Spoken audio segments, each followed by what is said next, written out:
ने लिखा चौपाई के माध्यम से। वो ये कहना चाहते हैं कि संसार जनेषु दह्यमानेषु काम क्रोध दवाग्निना, इस संसार में काम क्रोध रूपी आग में ये सारे जीव जल रहे।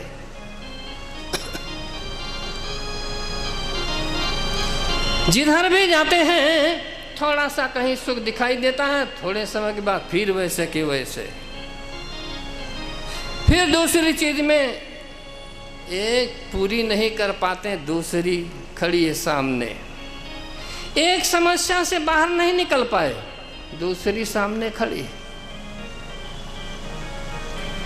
इसलिए गोस्वामी जी कहते हैं ये सारे जीव जल रहे।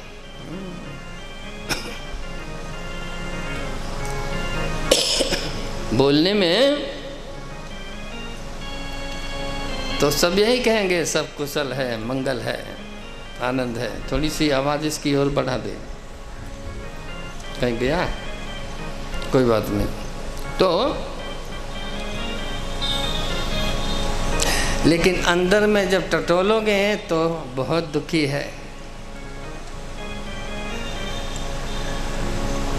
कह भी नहीं सकता किसी को। ऐसी स्थिति में जैसे वो हाथी पड़ा था वैसे ही हम जैसे सब जीव भी हैं। गोस्वामी जी कहते हैं वो सरोवर और कोई नहीं, जैसे वो सरोवर, वो हाथी उस सरोवर के पानी में जाकर डुबकी लगाया तो उसको चैन मिल गई थी। यदि ये संसार के लोग हरि भक्ति के सरोवर में, हरि भक्ति के जल में डुबकी लगा लेंगे तो वो जरूर बच जाएंगे, उनकी जलन शांत हो जाएगी। ये गोस्वामी जी ने दृष्टांत दिया था। मन करी विषय अनल बन जरही, होई सुखी जो यही सर पर। ये है वो राम कथा। संसार में आए, जन्म लिया तो बहुत कुछ काम धाम सब करना ही पड़ेगा, नहीं बिना किए तो कुछ होगा नहीं। युक्ति बताया महात्मा लोगों ने। वो न्योला और सरप की लड़ाई कभी देखे हो? नहीं देखे होंगे, सुने तो होंगे। न्योला और सरप ऐसा दुश्मन है, ऐसा लड़ेगा, एक उसमें से समाप्त हो जाएगा तभी बंद हो पाती। कहते हैं न्योला सरप को मार डालता, काट काट के उसके टुकड़े टुकड़े कर देता। सर्प डंक मारता है न्योला को, और उसमें विष भी है सर्प में। तो जब वो काटता है सर्प को, सर्प जब उसको न्योले को काटता है तो जब उसको विष जैसा समझ में आता, चढ़ने लगा, तो तुरंत न्योला भागता। कहाँ जाता है? वो एक जड़ी जानता है, जहर उतारने वाली। बस वो जाके सूंघ लेता है और विष सब खत्म। फिर दौड़ करके आएगा वापस और वो सर्प से युद्ध करने लगेगा। फिर वो सर्प उसको काट लेगा तो फिर भागेगा, वो फिर जड़ी के पास जाएगा, जड़ी को सूंघ लेगा, अब फिर आएगा वापस, फिर युद्ध करेगा। फिर वो सर्प उसे काट लेगा तो फिर भागेगा वो, फिर वो जड़ी जाके सूंघेगा, अब विष उतर जाएगा और तुरंत आके युद्ध करेगा। ऐसा करते करते वो न्योला सर्प को मार ही डालता, उसके टुकड़े टुकड़े कर देता। अब ये कैसे संभव हुआ? बोले वो एक जड़ी जानता इसलिए संभव हुआ, नहीं तो न्योला ही मर गया होता। उसे जब सर्प काटता है, जहर चढ़ता है, और जब चढ़ने लगता तो भागता है, और वो जड़ी जाके सूंघ लेता तो विष उतर जाता। तुलसीदास जी महाराज ने भी यही कुछ बताया। संसार में विषय वासनाओं का विष इतना खतरनाक है, इससे कोई बचता नहीं है। ऐसी वासनाओं का विष तो संसार तो छोड़ नहीं सकते। परिवार, काम, अपने घर का जो भी कुछ है वो, ये तो छोड़ा नहीं जाएगा। इसलिए कहते हैं उससे भी लड़ो, करो, लेकिन उस बूटी को मत भूलो। अगर वह बूटी सूंघते रहोगे समय समय पर तो वो सरप चढ़ेगा नहीं, वो विष चढ़ेगा नहीं, उसका उतर ही जाएगा। ऐसा करते करते उस विष को भी समाप्त कर दोगे और परमात्मा के प्रेम को प्राप्त कर लोगे। ये गोस्वामी तुलसीदास महाराज कहता है। यदि हमने वो जड़ी, और वो जड़ी और कोई नहीं है, यही है वो, होई सुखी जो यही सर पर ही। इस सरोवर में जो स्नान कर लेता है, करता रहता है, समय समय पर करता ही रहेगा, तो जरूर वो सुखी हो जाएगा। के मानकारी विषाण, ये मानकारी विषाण अनल बन रही, और हो ही सुखी जो यही सार पर, हो ही सुखी।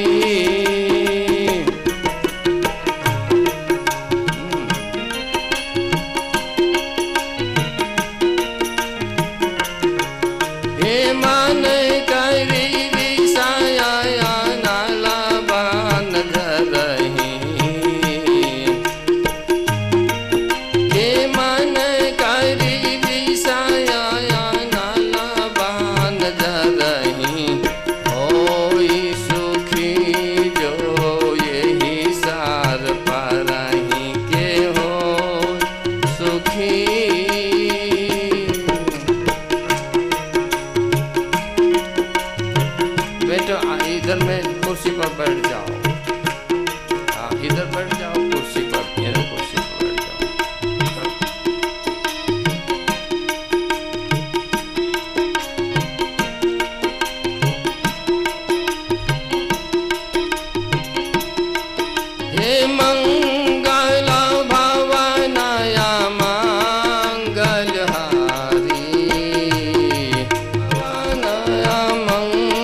ऐसी जड़ी है जो संसार के विषय वासनाओं के विष को समाप्त कर देती है। इसीलिए राम कथा लोग श्रवण करते हैं, संत लोग श्रवण करते हैं, परमहंस लोग श्रवण करते हैं, और परमहंसों के आचार्य भगवान शिव स्वयं राम कथा श्रवण के लिए जाते हैं। वही बात कह रहे हैं गोस्वामी तुलसीदास जी महाराज। कदाच मान ले हमारा थोड़ा बहुत स्वार्थ हो सकता है, लेकिन शिव जी महाराज का क्या स्वार्थ रहा होगा, जो कैलाश का शिखर छोड़ करके दक्षिण भारत में अगस्त महाराज के यहाँ राम कथा सुनने के लिए गए थे। क्या स्वार्थ हो रहा होगा उनका।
भगवान शिव जी महाराज भी स्वयं राम कथा सुनने के लिए जाते। कैलाश का शिखर छोड़ दिया, दक्षिण भारत में अगस्त महाराज की कुटिया में गए थे। ये गरिमा है राम कथा की। लेकिन ये लाभ हर किसी को नसीब नहीं हो सकता। 5 साल के बाद इलेक्शन आया करते न, हर 5 साल के बाद इलेक्शन होता, चुनाव होता, और जनता जिसको चुन लेती है वो दिल्ली की कुर्सी पर जाके बैठ जाता। यही होता ना, हर 5 साल बाद जनता जिसे चुनेगी वो जाके दिल्ली की कुर्सी में बैठेगा। हर 5 साल में चुनाव आए।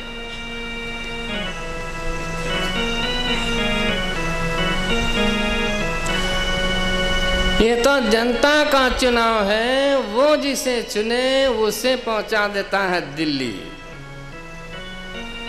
लेकिन राम कथा में आने के लिए हनुमान जी महाराज जिसका चुनाव करते वही राम कथा में आके बैठ सकता है, वही नहीं तो नहीं आएगा, बाहर ही रह जाएगा। ग्रह कारज नाना जंजाला, ते अति दुर्गम शैल विशाला। अति हरि कृपा जाहि पर होई, पाऊँ दे यही मार्ग सोई। संत तुकाराम जी महाराज का नाम तो सुने होंगे ना, तुकाराम, भक्तराज तुकाराम। उनकी पत्नी थी, बड़ी झगड़ेलू थी।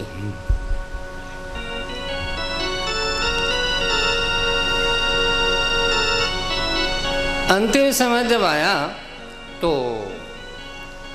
उनके लिए विमान आया, उनको लेने के लिए, तुकाराम को लेने के लिए विमान आया। तो स्वयं विमान में बैठे, लेकिन पत्नी से कहा, देवी अब इस जीवन में मैंने तुझे तो कुछ सुख दे नहीं पाया, तुझे कुछ भी दिया नहीं, हम तो भगवान की भक्ति में मगन रहे, और तो कुछ नहीं, संसार की वस्तुएं मैं कुछ नहीं दे सका, लेकिन आज मैं जा रहा हूं, इतना मैं कर सकता हूं, यदि तू मेरे साथ चलना चाहे भगवान के धाम बैकुंठ में तो आ और बैठ विमान में, अभी साथ में लेकर चलूंगा, यहां तुझे साथ नहीं छोड़ूंगा। और जिंदगी में मैं कुछ नहीं दे सका तुझे, लेकिन ये जरूर दे दूंगा, मेरे साथ बैठ, भगवान के धाम पर दोनों चलेंगे। तो पत्नी कहती, बहुत बड़ा भगत बने घूम रहा, चलना जा, तेन तुझे जाना जा, मैं नहीं जाऊंगा, तू तो जा रहा भगत बना है, अब मेरी यहाँ भैंस है, मेरी भैंस का दूध कौन निकालेगा। तुकाराम ने कहा, तो भाई निकाल, दूध निकाल, आज भी निकाल रही है, कहीं निकाल रही होगी।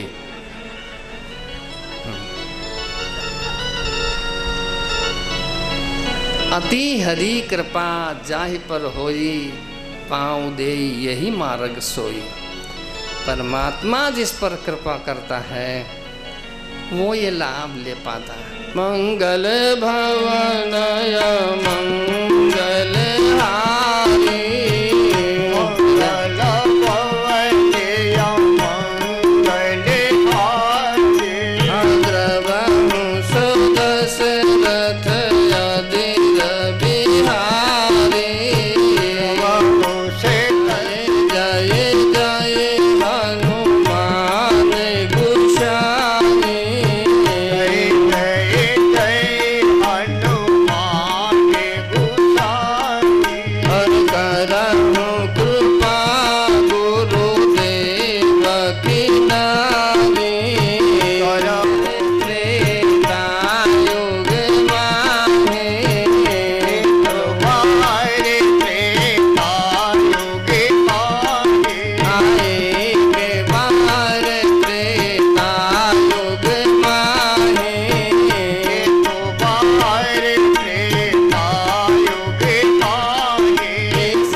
दशरथ महाराज के यहाँ राम कथा सुनने के लिए गए, परंतु अकेले नहीं गए, तो संग सती जग जननी भवानी, भगवती सती को साथ में लिया।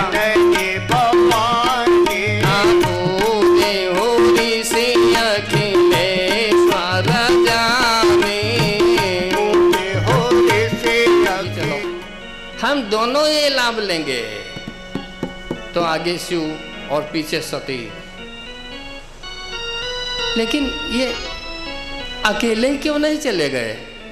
सती को क्यों परेशान किया? बोले परेशान इसलिए किया, ये कर्म भूमि है, जो करेगा वही भरेगा, चाहे सत्कर्म हो चाहे दुष्कर्म हो। के करा ही जो कराम, जो करे, गोस्वामी जी का सूत्र है वो, ये करा ही जो कराम पावा ही फल सोई, और निगम नीति आस कहे सब कोई, के निगम जो करेगा वही भरेगा, फल उस अकेले को ही मिलेगा। इसलिए शिव जी ने कहा था, देवी मैं जा रहा हूं, तुम भी चलो।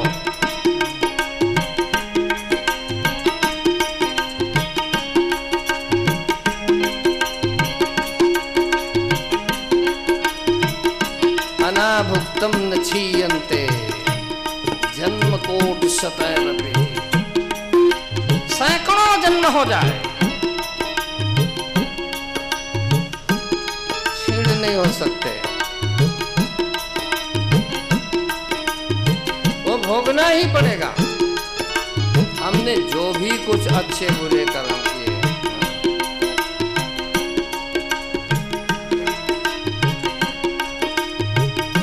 लेकिन एक बात याद कराऊं आपको, कर्म जो हमने किया है, कोई भी पाप किया है, हमको भोगना तो पड़ेगा ही, कि शक्ति जरूर मिल जाएगी, हम उस समय को बड़े आराम से पार कर जाएंगे। और ये आप लोग बड़ी आराम से समझ सकते हो। दाल में के साग में नमक ज़्यादा हो गया हो तब क्या करते हो? हाँ, सबको पता है। नमक अगर ज़्यादा हो गया दाल में अथवा साग में, ज़्यादा नमक हुआ तब क्या करोगे? नींबू निचोड़ो। नमक कम नहीं होगा, नमक तो वो वही का वही है, लेकिन नींबू निचोड़ दोगे तो उसका प्रभाव कम हो जाएगा। मिर्चा ज़्यादा पड़ गया हो, तीखा हो गया तो क्या करोगे? डाल दो घी, उसका प्रभाव कम हो जाएगा। ये सब जानते हैं, ये लोग सब जानता है। हाँ। नमक ज्यादा हुआ तो नींबू निचोड़ दिया, उसका प्रभाव कम हो गया नमक का, आराम से खाओ। तीखा ज्यादा हो गया, घी डाल दिया, प्रभाव उसका कम हो जाएगा। हमारे से ऐसे ही यदि पाप बन गए हैं तो बस हरि नाम का नींबू निचोड़ता ही जाओ, निचोड़ता जाओ।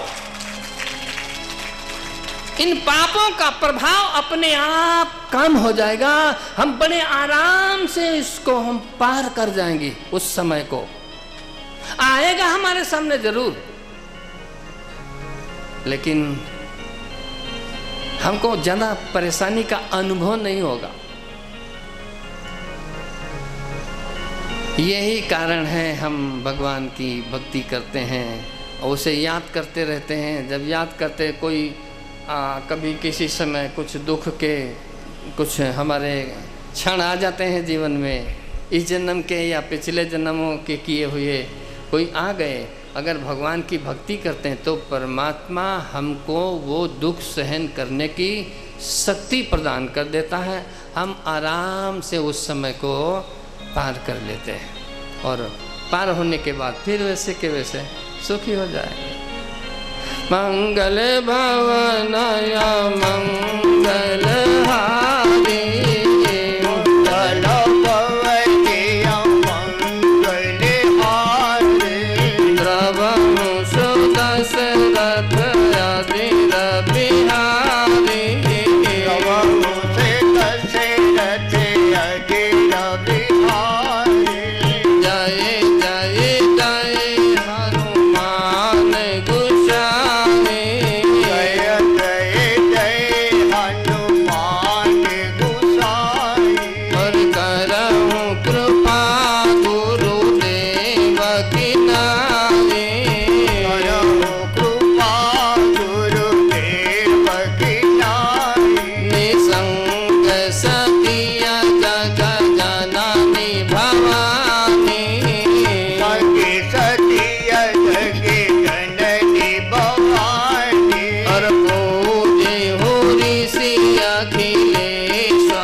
अगस्त के आश्रम में जाते हैं। महात्मा जी ने देखा गंगाधर पधारे, भगवान शिव अम्बा पार्वती है, इसलिए बड़े प्रसन्न हुए और शिव जी महाराज का स्वागत किया, पूजन किया उनका।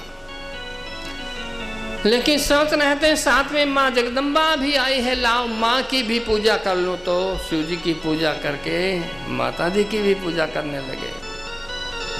लेकिन जिस समय वो पूजा कर रहे थे तो माता जी को कुछ ऐसा लगा कि अब ये हमको क्या राम कथा सुनाएगा, क्या आता जाता होगा इसको। क्योंकि नियम ये है श्रोता वक्ता को प्रणाम करते हैं, लेकिन यहाँ कुछ उल्टा सा हो गया। यहाँ वक्ता ही श्रोता को प्रणाम कर लिया है, उनकी पूजा किया, उल्टा हुआ, इसलिए थोड़ा भ्रम हो गया। ये अभी से पैरों में गिर गया तो ये राम कथा क्या हमको सुनाएगा। एक संत की विनम्रता का गलत अर्थ कर बैठे।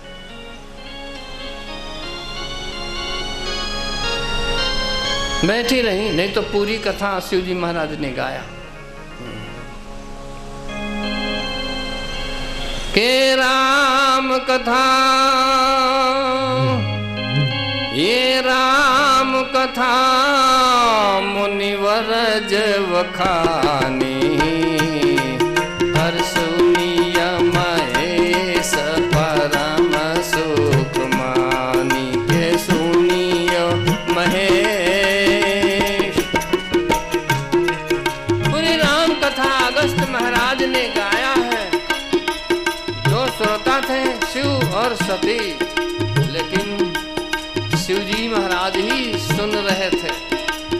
सती जी बैठी तो कथा में जरूर थी, लेकिन कथा में मन नहीं था, बैठी ही रही। इधर पूरी राम कथा गान किया है अगस्त महाराज ने। राम कथा जब पूरी हुई तो भक्ति का वरदान भी शिव जी महाराज ने अगस्त महाराज को दिया। उसके बाद विदाई मांग लिया।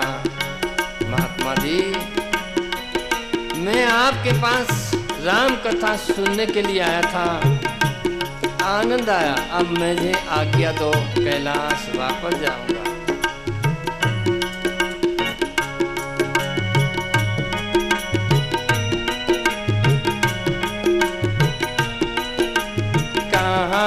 सुनत रघुपति गुण गाथा, सुनत रघुपति गुण गाथा, कछु दिन रहे हो तहाँ गिरिनाथा,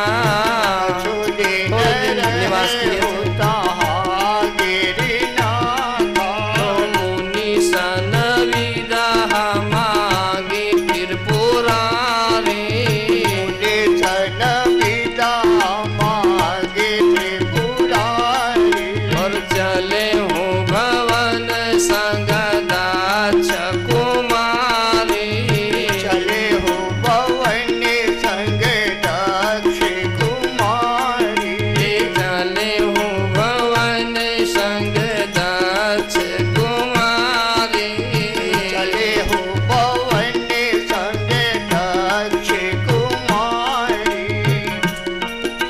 पर जा रहे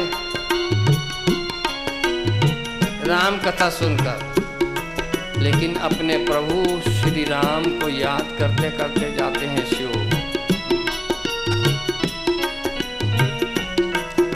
प्रार्थना किया है हरि, आपका गुणगान तो सुना, लेकिन एक बार मुझे आपका दर्शन हो जाए तो मैं धन्य हो जाऊंगा। और कहते हैं अंदर से जो आवाज निकलती है वो परमात्मा सुनता है। एक आवाज जीभ के अग्रभाग से निकलती, उड़ जाएगी। एक आवाज नाभि से उठती है, फिर बाहर निकलती। वो स्तुति भगवान सुनता है।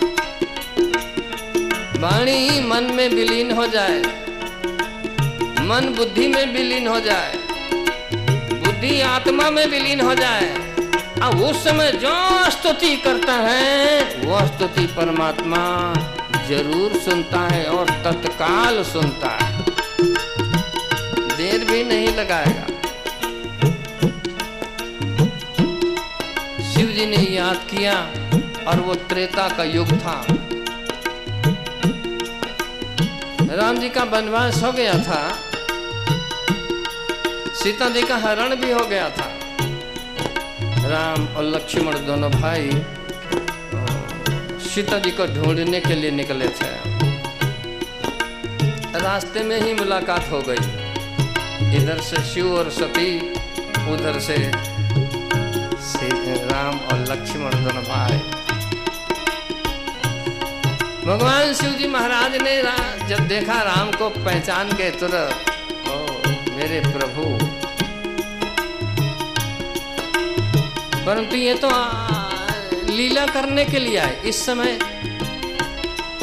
अभिनय कर रहे हैं सीता जी के वियोग में रोने का। और कोई व्यक्ति अभिनय जब करता हो तो उसके आसपास में नहीं जाना चाहिए, नहीं तो उसका अभिनय बिगड़ जाएगा। यही विचार कर शिवजी महाराज दूर खड़े हुए और दूर से ही भगवान को प्रणाम किया, सच्चिदानंद कह के वंदन किया।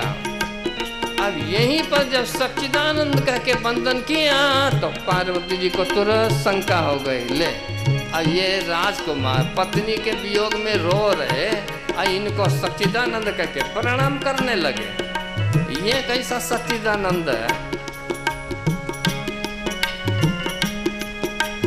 भगवान को समझ पाना भी बहुत मुश्किल का काम है। उसकी लीला बड़ी अपार होती है, माया बड़ी विचित्र है। उसको समझ पाना, महर्षि वाल्मीकि जी महाराज कहते हैं के अतिशया प्रबल देवता वो माया। हे हरि के अतिशया प्रबल देवता माया। महाराज आपको कौन जान सकता है? अरे आपकी माया को तो कोई समझ नहीं पाता है तो आपको कैसे पहचान पाएगा? एक व्यक्ति जान जाता, कौन जानता है? तो वाल्मीकि जी ने कहा था, आसोई जाना ही जेहि देहु जनारी, के सोई जाना ही जेहि देहु जनारी, जानती तुम ही होई जाई के जानत तुम। परमात्मा ही जिसे पर कृपा करे। ले आया